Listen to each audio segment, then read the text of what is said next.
नमस्कार दोस्तों, बहुत बहुत स्वागत आप सभी का हमारे YouTube चैनल गुरुजी का स्कूल में। तो कैसे हैं आप सब? जब से आपका डिपार्टमेंट अलोकेशन हुआ है फॉर एसएससी एमटीएस 2019, आप सभी के मैक्सिमम नंबर ऑफ कैंडिडेट्स के कमेंट्स आ रहे हैं कि ये डिपार्टमेंट कैसा है या वो डिपार्टमेंट कैसा है, इस डिपार्टमेंट में प्रमोशन एस्पेक्ट कैसे हैं, वर्कलोड कैसा है या अदर इश्यूज़ कैसे हैं। तो सभी के एक तीन कॉमन क्वेश्चन है कि भाई प्रमोशन कैसा है, वर्कलोड कैसा है एंड और बाकी काम कैसे हैं। प्रमोशन तो सभी कुछ चाहते हैं कि भाई प्रमोशन कितनी जल्दी हो पाएगा, क्योंकि सभी एग्ज़ाम दे आगे फ्यूचर में, वो डिपेंड ज़रूरी नहीं है और डिपेंड करता है उन पर। एंड सभी के एग्ज़ाम्स क्लियर हो ये भी ज़रूरी नहीं है। तो सभी सोचते हैं कि प्रमोशन हो जाए तो अच्छी बात है, क्योंकि सभी चाहते हैं कि जितना प्रमोशन अच्छा होगा उतनी सैलरी बेटर होगी एंड अदर थिंग्स। तो सभी का एक क्वेश्चन है कि प्रमोशन कैसे हैं उनके रिस्पेक्टिव डिपार्टमेंट में जो भी उनको मिला है, एंड वर्कलोड कैसा है। इनफैक्ट दो ही क्वेश्चन ये मेन है, वर्कलोड और प्रमोशन कैसा है। तो काफ़ी टाइम हो गया, हमने आपसे कहा था कि हम इनके बारे में वीडियोस बनाएंगे, and I have been doing some research about different departments कि किस डिपार्टमेंट में क्या प्रमोशन है एंड किस बेसिस पे प्रमोशन है, क्या रूल्स हैं जिस बेसिस पे प्रमोशन होगा आपका, एंड वर्क लोड कैसा है या डिपार्टमेंट्स कैसे हैं वो सब। तो आज की इस वीडियो में हम डिस्कस करने वाले हैं जो आपको नेशनल शुगर इंस्टीट्यूट में जिनको भी मिला है। हालांकि इसमें वैकेंसीज काफ़ी कम है, बट स्टिल इसमें जिसको मिला है उसके बारे में हम डाउट क्लियर करने वाले हैं, बिकॉज जिसमें ज़्यादा वैकेंसीज है लाइक इनकम टैक्स एंड वो तो आपको वीडियोज़ ऑलरेडी मिल गई होंगी कि भाई इसमें क्या है क्या नहीं, बट वो आपके यूज़ के नहीं है अगर आपको वो डिपार्टमेंट नहीं मिला है, क्योंकि वो तो सभी बना लेते हैं। एंड इसमें अभी देखते हैं आगे, पहले तो डिपार्टमेंट के बारे में। ये है नेशनल शुगर इंस्टीट्यूट कानपुर, और ये वेबसाइट है इसके official nsi.gov.in। And national sugar institute आपका कब बना था, कब इसकी शुरुआत हुई थी वो भी देखते हैं। 1920 में सबसे पहले गवर्नमेंट ऑफ इंडिया ने शुगर कमेटी बनाई, इंडियन शुगर कमेटी, एंड उसके बाद 1928 में शुगर इंस्टीट्यूट बनाया गया है, और टैरिफ बोर्ड 1930 में। ये मेन पॉइंट्स है कुछ, ये आपको वैसे ज़रूरी नहीं है आपकी प्रमोशन एक्सपेक्ट करें कहीं भी, बट स्टिल ये बताने मुझे ज़रूरी लगे। अभी देखते हैं कि क्या क्या डिपार्टमेंट्स हैं आपको जो शुगर इंस्टीट्यूट में मिल सकते हैं। ठीक है, वो देखते हैं एक बार। जो डिफरेंट डिपार्टमेंट्स हैं वो ये हैं: advisory, extension division and all that. सभी में कहीं ना कहीं एमटीएस की है जॉब, सभी में नहीं है, बट इसमें भी अलग अलग पार्ट है, कुछ डिपार्टमेंट्स में है, कुछ डिपार्टमेंट में अलग पार्ट नहीं है। तो सभी के हिसाब से अलग अलग है, और सभी में प्रमोशन एस्पेक्ट भी बताएंगे हम। अभी देखते हैं, जैसे हम अगर एडमिनिस्ट्रेटिव डिवीज़न में जाएं, ये रहा administrative division. Administrative wing member देखते हैं, जो स्टाफ लिस्ट है उसमें कि किस में आपके एमटीएस हैं या किस में नहीं है और किस में ज़रूरत हो सकती है।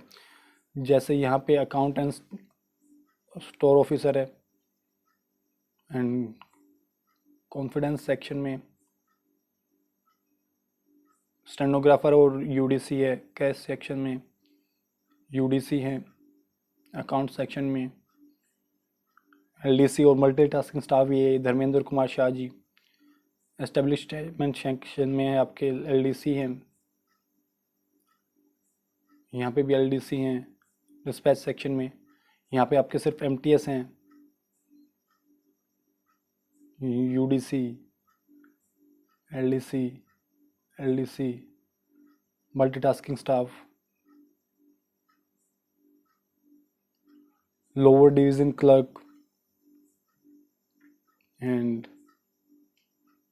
ये। तो और भी अगर अदर डिपार्टमेंट देखिए, अभी काम की बात करें तो काम आपका नॉर्मल ही रहेगा, ऐसा कुछ नहीं कि आप पे ही सारा काम आएगा, क्योंकि सभी का काम बटा होता है। क्लर्क का काम क्लर्क ही करेगा, एमटीएस का काम है फाइल इधर उधर ले जाना। इसमें देखिए एमटीएस दो टाइप के होते हैं मेनली, एक होते हैं आपके टेक्निकल, एक होते हैं आपके नॉन टेक्निकल। एसएससी की जो रिक्रूटमेंट है आपकी वो नॉन टेक्निकल की होती है। तो non technical basically 10th base का एग्जामिनेशन होता है जो आपने क्लियर कर लिया है। अब उसमें जो टेक्निकल होते हैं उसमें आपका वेल्डर भी होता है, इलेक्ट्रीशियन भी होता है, डिफरेंट टाइप की आपकी जॉब होते हैं। लेकिन नॉन टेक्निकल में आपके ऐसे नहीं होती हैं, आपका फाइल वर्क रहता है। और जो आपका सीनियर ऑफिसर होगा वो आपको कहेगा कि भाई छोटे मोटे काम है जो वो करने होंगे आपको। लाइक अगर उसको पानी की ज़रूरत होगी तो आपको पानी देना पड़ेगा, उसको फाइल की ज़रूरत होगी या कोई डॉक्यूमेंट आपको बोला कि ये दूसरे डिपार्टमेंट में भेजो या फलाना ऑफिसर को भेजो या इसको कुरियर करवाओ या जो भी करवाओ, वो आपको कह के करवाएगा, क्योंकि वो उसका काम नहीं होगा, वो एमटीएस का काम होगा। तो वैसा काम रहेगा आपका। इसमें कोई ऐसा नहीं है कि भाई इसमें स्पेसिफिकली आपको अलग से कुछ काम होगा, नॉर्मल काम रहेंगे, ऑफिस वर्क रहेगा इसमें भी। एंड थोड़ा बहुत इधर उधर का काम हो सकता है। अभी हम कुछ प्रमोशन रूल देखेंगे आपके जो इसमें अप्लाई होंगे, वो देखते हैं एक बार कि किस पोस्ट पे क्या प्रमोशन रूल आपके अप्लाई होते हैं।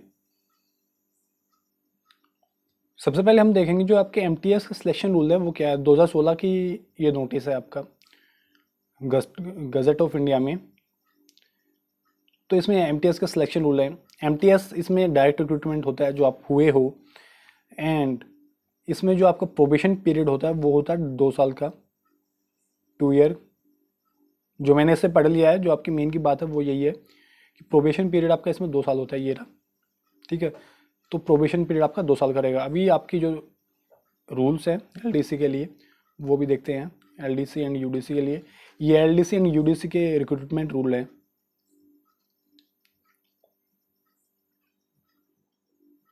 इसमें मेनली हिंदी में भी है, इंग्लिश में भी है। मैं इंग्लिश में ही कंफर्टेबल हूँ तो थोड़ा इंग्लिश में देख के बता देते हैं, ठीक है। ये सारे रूल्स हैं वैसे तो जो एज यूजुअल आपकी एसएससी की नोटिफिकेशन में होते हैं। मेन बात आपकी प्रमोशन की, ये यूडीसी के लिए और एलडीसी के लिए भी।